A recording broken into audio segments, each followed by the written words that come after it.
আমার সাথে কারো দ্বন্দ্ব নেই, আর আমি জীবনেও নোবেল প্রাইজের জন্য আমার কোনো আকাঙ্ক্ষাও নাই, কারণ আমার লবিস্ট রাখার মতো টাকাও নেই।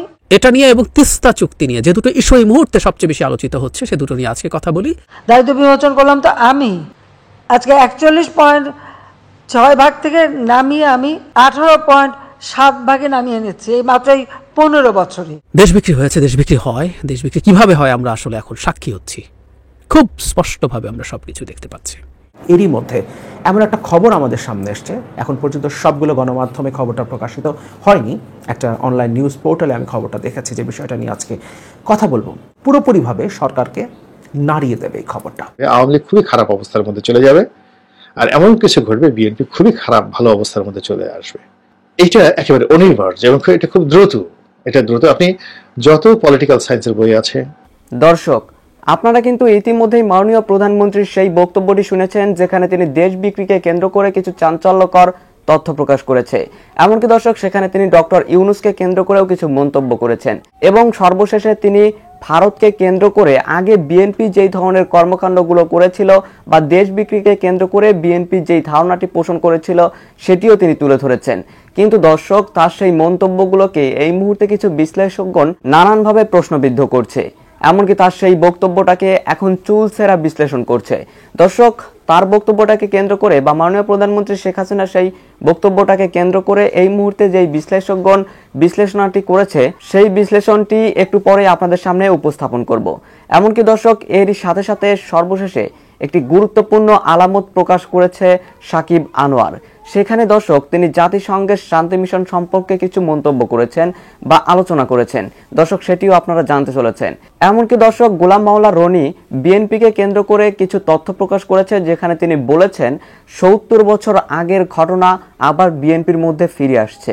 দর্শক, ৭০ বছর আগে ঠিক কি ঘটেছিল এবং এখন ঠিক কি ঘটতে চলেছে, সেই ঘটনাটিতে বিএনপি আসলে কতটুকু উপকৃত হবে বা কতটুকু ক্ষতির সম্মুখীন হবে, দর্শক সেটি আশা করছি আজকের নিউজটি সম্পূর্ণ দেখলেই জানতে পারবেন। তো দর্শক, আমি আর বেশি কথা বাড়াবো না, আপনাদের সরাসরি ভিডিওগুলোর বিস্তারিত আলোচনা দেখাবো। তবে তার আগে বলি, যারা এখনো চ্যানেলটি সাবস্ক্রাইব করেননি সকলে চ্যানেলটি সাবস্ক্রাইব করে পাশে থাকা বেল আইকনটি বাজিয়ে দিবেন, আর যারা ইতিমধ্যেই সাবস্ক্রাইব করে রেখেছেন তাদের সকলকে অসংখ্য ধন্যবাদ। তো চলুন একটি লাইক দিয়ে আমরা ধারাবাহিকভাবে সবগুলো ভিডিও দেখে আসি। এখানে এমন কিছু ঘটবে আওয়ামী লীগ খুবই খারাপ অবস্থার মধ্যে চলে যাবে, আর এমন কিছু ঘটবে বিএনপি খুবই খারাপ ভালো অবস্থার মধ্যে চলে আসবে। এটা একেবারে অনিবার্য এবং এটা খুব দ্রুত। এটা দ্রুত। আপনি যত পলিটিক্যাল সায়েন্সের বই আছে, যত যাকে বলা হয় থিওলজির বই আছে, ধর্মতত্ত্বের বই আছে, যত দার্শনিকের বই আছে, আল মুকাদ্দিমা মানে যেটা ইবনে খালদুনের বই, কিংবা ইবনে আরাবিয়ার কোনো যদি দর্শন শাস্ত্র আপনি পড়ে থাকেন, আপনি যদি আমির খসরু, বিখ্যাত দার্শনিক আমির খসরু কোনো বই পড়ে থাকেন, তাহলে আপনি বুঝতে পারবেন যে এই প্রকৃতিতে এই মুহূর্তে কি খেলাধুলা হচ্ছে। এবং সেই খেলাধুলার নমুনা আমরা বান্দরবনে দেখতে পাচ্ছি, খেলাধুলার নমুনা আমরা সেন্ট মার্টিনে দেখতে পাচ্ছি, এই খেলাধুলার নমুনা আমরা পুলিশ বাহিনীতে দেখতে পাচ্ছি, সেনাবাহিনী দেখতে পাচ্ছি, জাতিসংঘে দেখতে পাচ্ছি, ভারত বাংলাদেশ সম্পর্কে দেখতে পাচ্ছি, বেইজিং এর সঙ্গে দেখতে পাচ্ছি, মায়ানমারের সঙ্গে দেখতে পাচ্ছি। সব মিলিয়ে একটা ত্রাহি ত্রাহি অবস্থা প্রকৃতিতে শুরু হয়েছে। আপনি যদি ব্যাংক পালাতে যান, সবগুলো ব্যাংকের শাখাতে গেলেই শব্দ শুনতে পাবেন, আওয়াজ শুনতে পাবেন, পায়ের আওয়াজ শুনতে পাবেন। আপনি যদি শেয়ার মার্কেটে যান, গিয়ে দেখেন তো কি হচ্ছে, সেখানে পায়ের আওয়াজ শুনতে পাবেন। এবার যে গরুর বাজার, আপনার গরুর বাজারে গেছেন, পায়ের আওয়াজ নয়, চিৎকার শুনতে পেয়েছেন। যারা কিনেছেন তাদেরও চিৎকার, আর যারা বিক্রি করেছেন তাদেরও চিৎকার শুনতে পেরেছেন। এবার ঈদের দিনে নজিরবিহীন মাংসের হাট বসেছিল। অনেক মানুষ মাংস কিনতে পারেনি, কসাইরা মাংস সাধারণ সময় যে দাম তার চেয়ে বেশি দামে 900 টাকা করে মাংস বিক্রি করে সারতে পারেনি। ভিক্ষুকরা মাংস ক্রয়ের জন্য, ভিক্ষার জন্য দাঁড়ে দাঁড়ে ঘুরে বেরিয়েছে, কিন্তু তারা পায়নি। 2 টুকরা 3 টুকরা চর্বি, হাড্ডি এগুলো পেয়ে অকথ্য ভাষায় গালাগাল করেছে।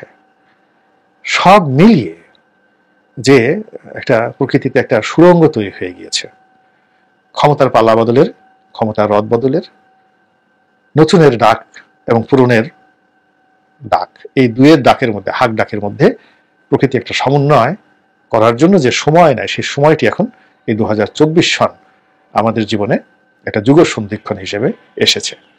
এবং আপনাকে আমি 10 বছর করে বলে যাই, আপনি একটু দেখেন তো 2024 আগে ছিল কত, 2014 কি ছিল? 2014 আগে যদি আপনি ধরেন 2004, একটু হিসাব করে দেখেন তো পত্র পত্রিকা 2004 সনে বাংলাদেশে কি হয়েছিল। 2004 আগে আপনি যদি দেখেন 1994 কি হয়েছিল তখন। তারপর যদি আপনি 84 সন ধরেন 1984, দেখেন তো কি অবস্থা হয়েছিল। এরপর 74 সন ধরেন 1974 কি হয়েছিল। এরপর আপনি যদি 54 সনে যান, মানে 64 সনে যান 1964, একটু খোঁজ নিয়ে দেখেন তো কি হয়েছিল। এরপরে 54-তে আসেন, 44-এ আসেন, 34-এ আসেন, 1924 সনে আসেন, 100 বছর আগে চলে যান। আপনি 10 বছরের মধ্যে, অর্থাৎ 1924 থেকে 2024 পর্যন্ত 100 বছরের মধ্যে যে রাজনৈতিক দল এবং গোষ্ঠীগুলো রাজনৈতিক ক্ষমতা অর্জন করেছিল এবং হারিয়েছিল, তাদেরকে আপনি সমন্বয় করে দেখেন 10 বছর, মানে 5 থেকে 10 বছরের মধ্যে কি পরিবর্তন তাদের হয়েছে। ভারতে, স্বাধীন ভারতে, পাকিস্তানে এবং ব্রিটিশ ভারতে এবং বাংলাদেশে। সেই দিক থেকে বিএনপির জীবনে যা কিছু ঘটছে, 20টি বছর বিএনপির জন্য খুবই গুরুত্বপূর্ণ একটি বিষয়, এবং আওয়ামী লীগের জন্য গত 10টি বছর অত্যন্ত গুরুত্বপূর্ণ বিষয়। এই যে ইতিহাসের একটা দোলাচল 2024 সনে চলছে, সেই 2024 সনে সেই দোলাচলকে মিলিয়ে আপনিও যদি আমার সাথে একমত হন শিরোনামে যেটা বর্ণনা করেছি, যে বিএনপির জন্য একটি সুসংবাদ অপেক্ষা করছে, তাহলে খুঁজতে থাকুন সেই সুসংবাদটাই কি হতে পারে। কোনো একদিন গণতান্ত্রিক বাংলাদেশ হবে, বিশ্বাস করি, and I believe and I hope এটা খুব বেশি দেরি হবে না, সেদিন এগুলো ডকুমেন্ট হয়ে থাকবে এবং সারা পৃথিবীতে পড়ানো যেতে পারে কিভাবে একটা স্বৈরাচারী ব্যবস্থার অধীনে মিডিয়া কিভাবে অপারেট করে। আমরা ভারতের গদি মিডিয়ার কথা বলি, ভারতেরটা যদি গদি মিডিয়া হয়ে থাকে, এটা কি মিডিয়া আমি আসলে জানি না, এটা বহু টাইমস ওর তুলনায় গদি হয়ে গেছে। যাই হোক, মূল আলোচনায় আসি। মূল আলোচনায় আসার ক্ষেত্রে আমি একটু যেটা বলতে চাই সেটা হলো প্রথম ট্রানজিট নিয়ে। প্রধানমন্ত্রী কি বলেছেন কতগুলো, এবং উনি খুব ক্ষুব্ধ হয়েছেন যখন ট্রানজিট, ওনাকে প্রশ্ন করা হয়েছিল যে দেশ বিক্রি করে দেওয়ার আলাপ করা হচ্ছে। উনি খুব প্রথম পরিহাসের সাথে বলার চেষ্টা করছিলেন যে দেশ বিক্রি কীভাবে হলো, কী দিয়ে মাপবে, পাল্লায় না ইলেকট্রনিক স্কেলে, ইত্যাদি ইত্যাদি। এই দেশ বিক্রি শব্দটাও আসলে ঠিক না, একসময় বিক্রি বলা হতো। এখন যে দেশ বিক্রি হয়, মাঝে মাঝে হতে পারে আপনি আপনার দেশ বিক্রি করে কিছু পেলেন যেটা দেশের মানুষের কাজে লাগলো, তা হচ্ছে না। ইনফ্যাক্ট বহুবার আমরা বলেছি, দেশ বিক্রির মাধ্যমে আদতে যা হচ্ছে সেটা খুব স্পষ্ট।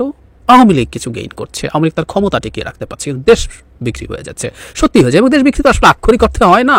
এবং যে সাংবাদিক এই দেশ বিক্রি নিয়ে ছড়ার কথা বলছিলেন, সেখানে আরেক মানে যে ছড়াকার, ওই ছড়ালাকারকে এই স্বৈরাচারী রেজিমের পক্ষে ছড়া লিখতে এখনও দেখা যায়, তিনি কিভাবে ওই পাল্লা পাবো ফান করে লিখছেন।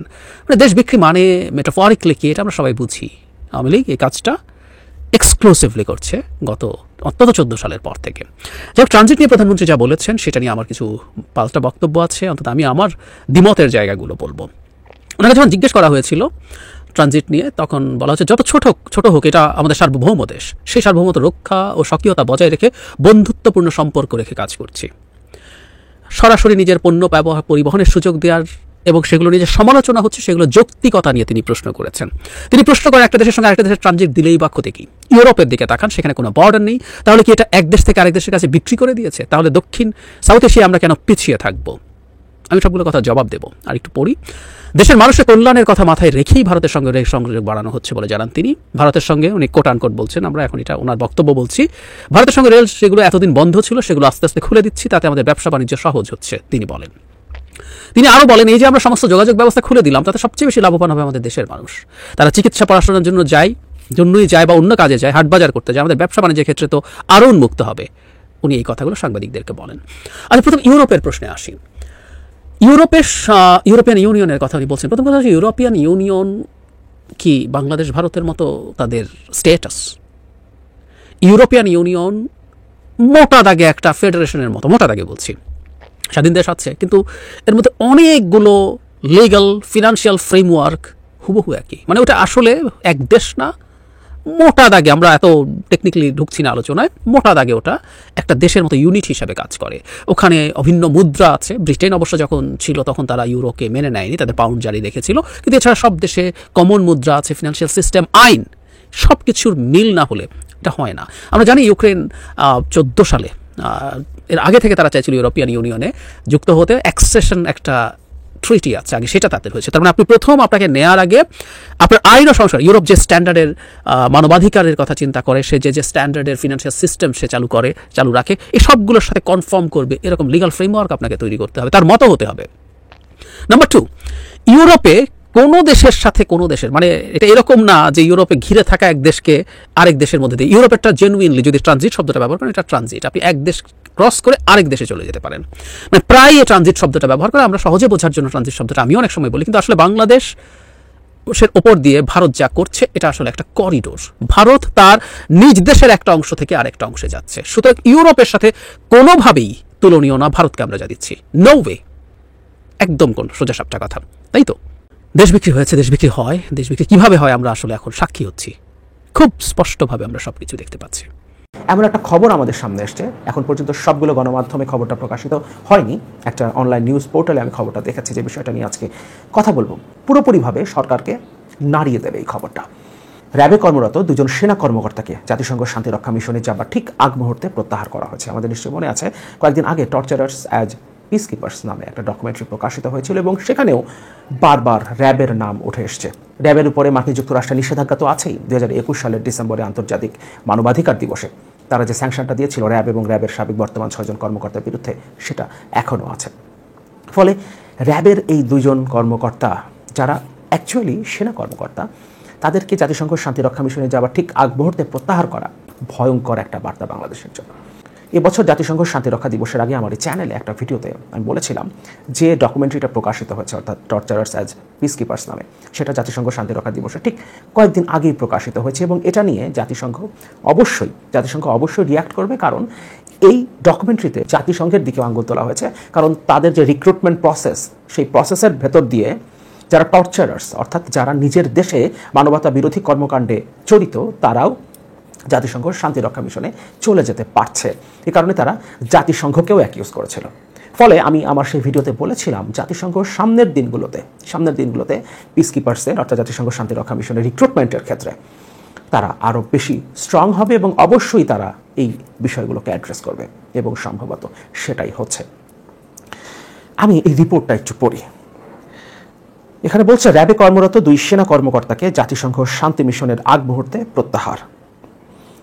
2জন সেনা কর্মকর্তা, লেফটেন্যান্ট কর্নেল মশিউর রহমান জুয়েল ও lieutenant colonel Mahbubul Alam, elite force rapid action battalion র্যাবে কাজ করেছেন বা করছেন এমন অন্তত 2জন সেনা কর্মকর্তার নাম সম্প্রতি জাতিসংঘের শান্তিরক্ষা মিশনে যাবার প্রাক্কালে বাদ পড়েছে। নিরাপত্তা বাহিনীতে কাজ করছেন বা করতেন এমন 4টি সূত্র তথ্যটি নিশ্চিত করেছে। দায়িত্বশীল সূত্রগুলো জানায়, ওই সেনা কর্মকর্তাদের শান্তিরক্ষা মিশনে পাঠানোর জন্য নিজ নিজ ইউনিট থেকে প্রত্যাহার করার পর আবার সেখানে ফেরত পাঠানো হয়েছে। তাদের একজন হলেন লেফটেন্যান্ট কর্নেল মশিউর রহমান জুয়েল, যিনি র্যাব 7-এর অধিনায়ক এবং র্যাবের গোয়েন্দা প্রধান হিসেবে কাজ করেছেন। 45 লং কোর্স কর্মকর্তা মশিউর রহমান সেনাবাহিনীতে ফেরত গেছেন বেশ কিছুদিন আগে, সর্বশেষ বগুড়া ক্যান্টনমেন্টে কর্মরত ছিলেন। অন্যজন হলেন বর্তমান র্যাব 7-এর অধিনায়ক লেফটেন্যান্ট কর্নেল মাহবুবুল আলম। তিনি মশিউর রহমানের কোর্সমেট, তবে 46 BMA লং কোর্সে তিনি কমিশন পান। মশিউর রহমান জুয়েল 18 জুন যোগাযোগ করা হলে কথা বলেননি, তবে মাহবুব আলম বলেন এটা রুটিন একটা প্রসেস, এটা সিনিয়রদের ডিসিশন। 17 জুন আন্তঃবাহিনী জনসংযোগ পরিদপ্তরের পরিচালক লেফটেন্যান্ট কর্নেল আবু হায়দার মোহাম্মদ রাসেলুজ্জামানের কাছে এই বিষয়ে মন্তব্য চাওয়া হয়, কিন্তু তিনি 7 দিন পরেও ISPR এর পক্ষ থেকে কোনো মন্তব্য করেননি। এদিকে একজন কর্মকর্তার নাম প্রকাশ না করার শর্তে বলেন, তাদের 2জনকে মিশনে অংশগ্রহণের জন্য ক্লোজ করা হয়েছিল, তবে কি কারণে তাদের আবার নিজ নিজ ইউনিটে ফেরত পাঠানো হয়েছে তার বিস্তারিত তিনি জানেন না। এদিকে বাংলাদেশে অন্তত 2জন কর্মকর্তা বলেছেন, তারা মনে করছেন সম্প্রতি জার্মান রাষ্ট্রীয় সংবাদ প্রতিষ্ঠান ডয়চে ভেলের অনুসন্ধানী প্রতিবেদনের প্রেক্ষিতে এ ধরনের সিদ্ধান্ত নেওয়া হয়েছে বলে তাদের ধারণা। গত 21 মে জার্মান সংবাদ মাধ্যম ডয়চে ভেলের এক তথ্যচিত্রে বলা হয়, নির্যাতন ও হত্যার সঙ্গে জড়িত কর্মকর্তাদের জাতিসংঘের শান্তিরক্ষা মিশনে পাঠিয়েছে বাংলাদেশ ও শ্রীলঙ্কা। আর পররাষ্ট্রমন্ত্রী এবং আওয়ামী লীগের যুগ্ম সাধারণ সম্পাদক ডক্টর হাসান মাহমুদ বলেছিলেন, জাতিসংঘ মহাসচিব এবং এর অন্য কর্তা ব্যক্তিরা সহ সারা বিশ্ব বাংলাদেশের শান্তিরক্ষীদের প্রশংসা করছে। তাদের নিয়ে ডয়চে ভেলের নেতিবাচক প্রতিবেদন অন্তঃসারশূন্য, দেশবিরোধী।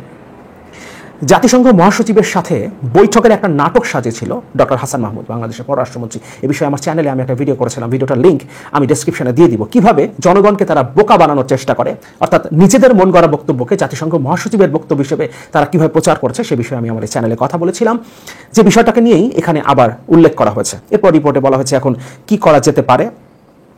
র্যাবে নিয়োগের ক্ষেত্রে স্বচ্ছতার কথা বলা হয়েছে, মানবাধিকার কর্মীরা কি কি বলেছেন, জাতিসংঘের শান্তিরক্ষা কার্যক্রমে বাংলাদেশ এখন পর্যন্ত কি কি গৌরব অর্জন করেছে সেই বিষয়গুলো এই রিপোর্টে উল্লেখ করা হয়েছে।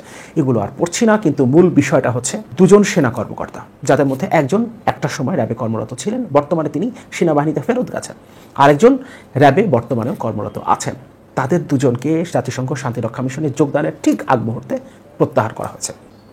খেয়াল করতে হবে, একজন কর্মকর্তা তিনি র্যাব 7-এর ক্যাপ্টেন ছিলেন, অধিনায়ক ছিলেন, তিনি র্যাবের গোয়েন্দা শাখার প্রধান হিসেবেও কাজ করেছেন, কিন্তু এই মুহূর্তে তিনি র্যাবে কর্মরত নেই, তিনি সেনাবাহিনীতে ফেরত গেছেন। কিন্তু তারপরও তিনি যেহেতু র্যাবে একসময় কর্মরত ছিলেন এবং র্যাবের বিরুদ্ধে মানবাধিকার লঙ্ঘনের অভিযোগ আছে, গুরুতর মানবাধিকার লঙ্ঘনের অভিযোগ আছে, সুতরাং তিনি জাতিসংঘ শান্তিরক্ষা মিশনে যেতে পারছেন না। আরেকজন কর্মকর্তা, সেনা কর্মকর্তা, তিনি বর্তমানে র্যাবে কর্মরত আছেন এবং ওই একই র্যাব 7-এর অধিনায়ক তিনি, এবং তিনিও জাতিসংঘ শান্তিরক্ষা মিশনে যেতে পারছেন না, এবং তাদের দুজনই র্যাব 7-এর ক্যাপ্টেন, একজন সাবেক ক্যাপ্টেন, একজন বর্তমানে ক্যাপ্টেন হিসেবে দায়িত্ব পালন করছেন।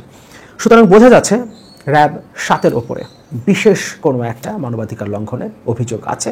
গুরুত্বপূর্ণ বিষয়টা হচ্ছে, এখন যারা সেনাবাহিনীতে কর্মরত কিংবা পুলিশ বাহিনীতে কর্মরত, যে সমস্ত আইনশৃঙ্খলা রক্ষাকারী বাহিনী বা সেনাবাহিনী থেকে এলিট ফোর্স র্যাবে কর্মকর্তারা আসেন, তারা এখন আর র্যাবে যোগ দিতে চাইবেন না, কারণ র্যাবে যোগ দিলেই তাদের গায়ে এক ধরনের কালি লেগে যাবে এবং সেক্ষেত্রে জাতিসংঘ শান্তিরক্ষা মিশনে যাওয়া থেকে তাদের বিরত রাখা হতে পারে কিংবা ভবিষ্যতে স্যাংশনও চলে আসতে পারে।